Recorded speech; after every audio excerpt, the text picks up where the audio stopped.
Assalamualaikum Sobat Football United. Nah, ini ada hal yang menarik ya, gue dapatkan di sosial media dan akan gue bahas di video kali ini. Jadi René Meulensteen, Sobat Football United mudah-mudahan tahu ya siapa dia. Kalau yang belum tahu akan gue jelaskan deh sedikit ya, bahwa René Meulensteen ini adalah mantan asisten manajer dari Sir Alex Ferguson. Dia orang Belanda by the way, René Meulensteen.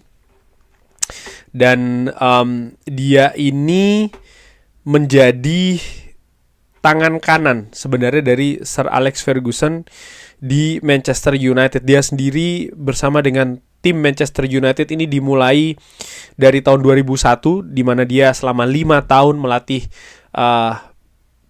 tim remaja dari Manchester United. Lalu 1 tahun dia melatih tim cadangan Manchester United. Lalu dia sempat ke Brøndby ya di Denmark, sebelum akhirnya kembali selama 6 tahun dari tahun 2007 sampai dengan tahun 2013 menjadi first team coach atau pelatih tim pertama Manchester United, sekaligus juga menjadi menjadi asisten manajer dari Sir Alex Ferguson. Dan tentu saja dia juga terlibat ya di kemenangan Manchester United di Champions League tahun 2008 dan gelar-gelar lainnya yang Manchester United dapatkan. Jadi memang bagaimana peran dari René Meulensteen ini sangat besar. Dan seperti juga asisten-asisten lainnya di Manchester United, René Meulensteen ini juga menjadi semacam kayak otak dari taktik strategi yang dipercayakan tentu saja oleh Sir Alex Ferguson kepadanya. Karena Sir Alex Ferguson sebagai seorang manajer ada banyak hal yang dia lakukan, dan seringkali ini gua ketahui dari buku ya, dari biografi, bahwa ya urusan-urusan technical, tactical kadang diserahkan ke asistennya. Carlos Queiroz misalnya juga pernah melakukannya untuk Sir Alex Ferguson. Brian Kidd pun juga seperti itu untuk Sir Alex Ferguson, termasuk juga René Meulensteen. Jadi René Meulensteen ini punya kapasitas taktikal yang bagus. Tentu saja kalau melihat perjalanannya selanjutnya, tahun 2013 dia ke Anzi Makachkala menjadi asisten. Lalu dia sempat juga ke Fulham. Dia sempat juga menjadi asisten pelatih di Australia, dan saat ini dia menjadi asisten di tim nasional Irak. Menurut gue sangat wajar. Mungkin ada beberapa perjalanan dia berhasil ya setelah di Manchester United, ada juga beberapa mungkin tidak. Tapi yang menarik menurut gue adalah bagaimana, sekali lagi, dia memang memiliki background ataupun latar belakang yang bagus ya menurut gue untuk Premier League dan khusus untuk Manchester United. Dia tentu saja masih sangat mengamati Manchester United, dan di salah satu acara di, nggak tahu apakah ini podcast maybe ataupun kayaknya seperti di podcast ya, dia bersama dengan Sam Allardyce ini dia memberikan pandangannya terkait solusi apa yang harus dilakukan oleh Manchester United. Ini menarik ya Sobat Football United, dan akan gue bahas di video kali ini. Dan ditanyakan ini di mana dia akan dimainkan Manchester United, pemain-pemainnya di mana dia harus bermain dan terbaik saat ini, dan opini dari René Meulensteen ini seperti apa. Dan ada banyak yang sudah dikatakan juga didiskusikan. Dia mengatakan seperti itu, dan sistem tidak bekerja, dan ini tidak, dan dia mengatakan, René Meulensteen mengatakan ya, ini tidak pernah sistemnya yang salah, tapi pemainnya. Sekali lagi dia mengatakan ini tidak pernah sistem, ini adalah pemain yang harus memainkan sistemnya. Kalau sistem, tapi di sisi lain ya, René Meulensteen itu tadi dikatakan oleh Sam Allardyce, tapi René Meulensteen juga menegaskan bahwa kalau sistemnya ini tidak bisa mengakomodir kurang lebih pemain ya, maka mungkin pelatihnya tidak cukup cerdik gitu. Harus bisa menerapkan sistem sehingga bisa mengakomodir kekuatan-kekuatan terbaik, terbesar, tertinggi dari para pemainnya. Dan apa yang akan saya lakukan dengan Manchester United saat ini ya, jadi René Meulensteen mulai dari Benjamin Sesko ya, akan ditempatkan ke depan. Lalu Cunha akan ditempatkan di posisi melebar, dan Bumo juga akan diposisikan melebar. Dan salah satu masalah ataupun situasi dari Manchester United adalah di lini tengah. Punya beberapa opsi memainkan Casemiro dengan Bruno Fernandes, Ugarte dengan Bruno Fernandes, dan ini merupakan masalahnya. Karena kalau menempatkan Bruno Fernandes terlalu dalam di lini tengah, Bruno Fernandes tidak memiliki energi untuk melakukan pertahanan sehingga dia akan menempatkan Bruno Fernandes ini jauh di depan, di belakang striker, dan di posisi tengah. Dia menilai posisi yang saat ini ditempati oleh Casemiro ataupun juga Ugarte, mereka tidak memiliki kaki ataupun tenaga untuk bermain di posisi itu sebenarnya, untuk mengcover area yang lebar. Tapi Kobbie Mainoo dinilai sebenarnya punya kemampuan untuk hal tersebut, tapi dia masih terlalu muda. Dan yang menarik adalah René Meulensteen memiliki pendapat siapa yang harus dibeli oleh Manchester United. Dia mengatakan Adam Wharton dari Crystal Palace. Ini juga sesuai dengan pendapat gue antara pilihan Baleba ataukah Wharton. Gue pilih Adam Wharton dan ternyata sama dengan apa yang dikatakan oleh René Meulensteen. Dan dia akan menempatkan gelandang itu di posisi tengah. Nah, jadi René Meulensteen ini menempatkan 2 gelandang tengah ya. Dan back kiri Dorgu tidak masalah di situ. Lalu 2 center back dan back kanan. Dan René Meulensteen juga mengatakan dia tidak akan memainkan 3 center back, dia akan kembali ke 2 center back. Dan Bruno Fernandes akan ditempatkan jauh di depan. Ada Cunha, Sesko, Fernandes dan juga Mbeumo. Bersama-sama lebih dari 50 gol. Cunha suka lari dari dalam, tidak masalah.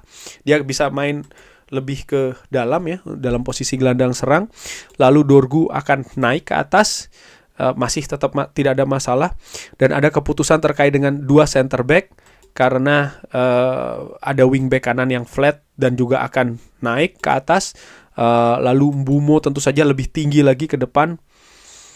Dia punya kemampuan untuk melakukan dribbling atau melakukan umpan ya.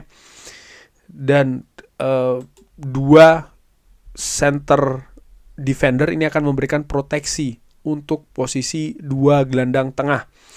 Kalau seandainya ada kehilangan bola atau seperti apa, jadi ada keterkaitan di antara 4 pemain di posisi gelandang bertahan dan juga 2 center back. Dan untuk posisi lini serang, gelandang serang, ada Bruno Fernandes dan juga Cunha yang akan beroperasi di depan. Dan ada ruangan kosong di belakangnya ya, antara Bruno Fernandes dan juga Cunha. Di belakangnya itu ada posisi kosong ya. Dan ini bisa di cover oleh 2 gelandang bertahan. Dan ya, jadi ini lebih dianggap mungkin lebih stabil ya oleh seorang René Meulensteen. Apa yang terjadi di sini bahwa pemain-pemain ini bermain di posisi terkuatnya, dan Benjamin Sesko akan memiliki support dari seorang Bruno Fernandes, dan juga ada pemain-pemain lain juga dan memiliki lebih banyak orang juga nantinya ketika menyerang di daerah pertahanan lawan, dan security ataupun keamanan yang diberikan oleh 2 gelandang bertahan. Dan ini adalah yang lebih dipilih oleh René Meulensteen. Yang menarik juga, ketika dalam posisi bertahan, dia akan memilih posisi dari 4-2-3-1 menjadi 4-4-2. Jadi ada transisi posisi di sana. Di depan yaitu adalah Bruno Fernandes dan Benjamin Sesko, itu yang dipilih dengan bertahan lebih kompak ya, dengan jarak yang lebih rapat. Dan saat ini apa yang dilihat apa yang terlihat ya, yaitu adalah bahwa ada Bruno Fernandes ketika Bruno Fernandes ini naik ke sebelah kiri, ada ruangan besar di lini tengah, yang ini menjadi masalah bagi Manchester United ketika bermain dengan 3 center back. Dan satu lagi ya ditambahkan oleh René Meulensteen juga, itu adalah posisi penjaga gawang. karena situasi di lini belakang tidak stabil ya, dengan 3 center back, dia juga memberikan pendapat bahwa posisi penjaga gawang ini tidak cukup baik. Ini yang diberikan oleh atau analisa yang diberikan oleh Rene Meulensteen. Ini hal yang menurut gue menarik, bahwa Rene Meulensteen melihat ada hal lain ya yang seharusnya dilakukan. Dan menurut gue kalau ini yang terjadi, ya Manchester United memiliki manajer baru sih. Karena gue nggak tahu misalnya apakah Ruben Amorim akan melakukannya. Karena begini, sebelum gue akhiri video ini, Oliver Glasner dengan Crystal Palace sukses dengan 3-4-3-nya. Paling tidak sampai dengan sejauh ini. Bisa jadi, gue nggak tahu nih asumsi gue ya. Nanti Sobat Football nanti bisa drop di kolom komen juga. Bisa jadi ini yang menjadikan dasar juga bagi Ineos ya. Dengan mereka oke dengan Ruben Amorim yang ingin menerapkan 3 center back. Kenapa? Dengan sistem yang sama di periode sebelumnya, di klub sebelumnya ya, yang sudah bermain juga di Premier League, misalnya seperti kayak Chelsea, itu bisa gitu loh. Oliver Glasner dengan Crystal Palace pun juga saat ini seperti itu, berhasil, bisa ya, paling tidak sampai dengan sejauh ini. Kenapa di Manchester United tidak bisa? Mungkin Ineos akan berpikir seperti yang dikatakan tadi oleh Rene Meulensteen di awal, bahwa ini bukan masalah sistemnya, ini soal pemainnya. Atau mungkin tadi dikatakan oleh Sam Allardyce, ini bukan soal sistemnya, ini soal pemainnya gitu. Nah sekarang permasalahannya nampaknya pemain-pemain di Manchester United ini tidak atau belum capable atau mampu bermain dengan sistem 3 back. Dan menurut gue ini sangat wajar. Kenapa? Ya karena sistem ini tidak pernah dimainkan di Manchester United sebelumnya. Dan ketika Manchester United ingin supaya bisa memainkan hal ini, butuh yang namanya proses, butuh adaptasi. Dan ternyata adaptasi ini membutuhkan waktu juga gitu. Jadi ya menurut gue ini seperti kayak telur dan ayam ya. Kalau sistemnya tidak didukung oleh pemain-pemain yang memadai, baik itu secara teknis maupun juga non teknis, ya tidak akan bisa berjalan. Tapi Rene Meulensteen lebih memilih untuk menurut gue lebih memilih untuk memilih memihak dalam tanda kutip ke pemain. Artinya ya saat ini pemainnya tidak memadai, jangan dipaksakan bermain dengan hal itu. Dimana sebenarnya hal ini juga sempat kan dilakukan oleh manajer-manajer sebelumnya. Namun ketika manajer tersebut memilih untuk kembali lagi ke ya apa yang mereka inginkan ya, artinya ya bagaimanapun juga mereka manajernya, tanpa support yang memadai ternyata mereka tidak bisa gitu. Dan kita lihat akan seperti apa. Tapi ini menarik ya, bagaimana sekali lagi analisa dari seorang Rene Meulensteen, termasuk juga analisa siapa pemain tengah yang harusnya didatangkan. Tapi bagaimana menurut Sobat Football United? Silahkan di drop di kolom komen. Terima kasih sudah menyaksikan. Jangan lupa like, share, dan juga subscribe. Wassalamualaikum warahmatullahi wabarakatuh. Thank you.